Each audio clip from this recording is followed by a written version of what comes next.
Agevolazioni in pillole del 22 ottobre 2025. Anche questa settimana vediamo assieme quelle che sono le novità nell'ambito di incentivi ed agevolazioni. Partiamo subito con la pubblicazione della legge di bilancio, o meglio delle bozze, ed in particolare andiamo a vedere quello che è previsto per quanto riguarda il 4.0 e il 5.0. È stato sostanzialmente comunicato attraverso queste bozze che si abbandonerà il credito d'imposta a favore di un meccanismo di incentivazione basato sull'aumento del costo di acquisizione dal punto di vista fiscale, quindi si ritorna al famoso iperammortamento.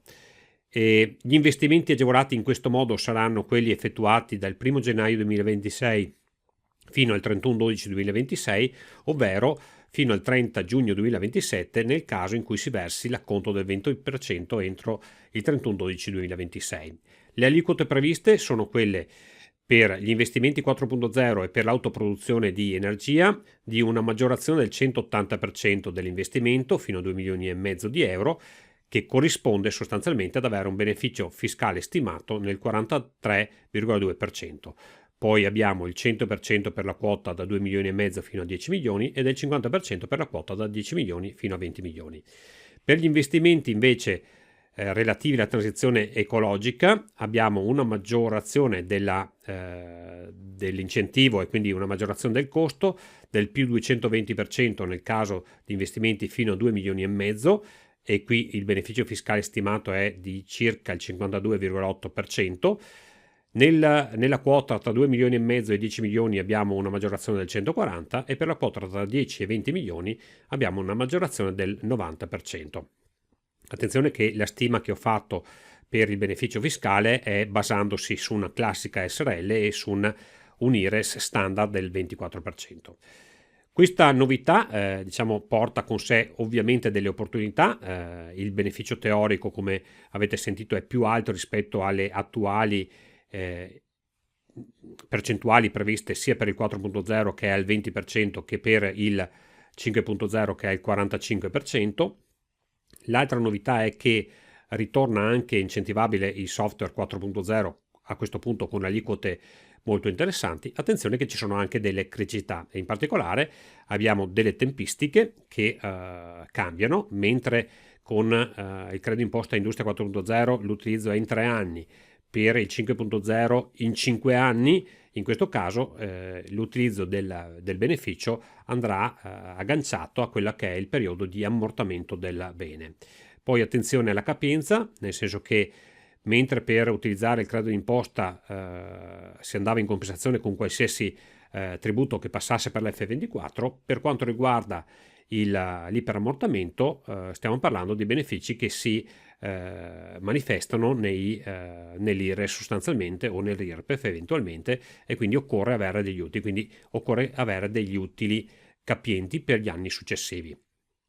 Poi attenzione anche all'incertezza, perché stiamo parlando di una bozza della legge di bilancio che prevede già un decreto attuativo a 30 giorni dall'approvazione della legge di bilancio, quindi avremo un periodo abbastanza lungo. Sicuramente i primi mesi del 2026 saranno caratterizzati da un'incertezza applicativa.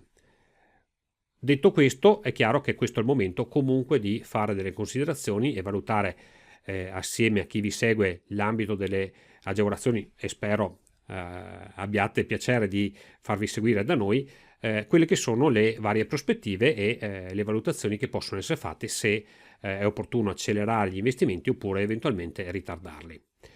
E, come al solito, tutti i miei riferimenti li trovate nelle note all'episodio e rimango a disposizione insomma per qualsiasi chiarimento e approfondimento abbiate bisogno su questo tema.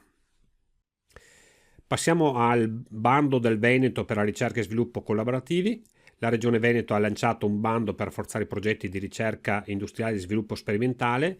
Questa iniziativa finanzia i progetti che si collocano tra il TRL 3 e il TRL 6, realizzati da partnership obbligatorie tra almeno 3 imprese o professionisti e organismi di ricerca con unità in Veneto. I progetti devono avere un valore compreso tra i 150.000 euro e gli 800.000 euro ed il sostegno è erogato in forma combinata con un fondo perduto che può raggiungere anche il 70% di intensità per la ricerca industriale per le micro e piccole imprese, e un finanziamento a tasso agevolato. Veneto, bando agroindustria. La Regione Veneto ha pubblicato un bando per migliorare la competitività del comparto agroalimentare. Il bando prevede un sostegno in forma di contributo a fondo perduto con un'intensità che varia tra il 30 e il 40%. Gli investimenti ammissibili riguardano le opere materiali e immateriali, come la realizzazione o la ristrutturazione di fabbricati, l'acquisto di macchinari e attrezzature e l'acquisto di software. Le spese ammissibili per singola domanda arrivano fino a 3 milioni di euro. La dotazione finanziaria è ripartita tra specifici settori produttivi quali lo zootecnico, il vinicolo, l'ortofrutticolo, le grandi colture e i settori minori. Anche per questa settimana è tutto. Se avete trovato utili e interessanti queste notizie vi invito a mettere un mi piace e a condividerle con chi ritenete possa essere interessato. Se non volete perdervi le prossime agevolazioni e i prossimi incentivi, vi invito a seguirmi nel mio podcast oppure a seguire il canale su YouTube. Io sono Franco Rasotto e questa è Rete Agevolazioni.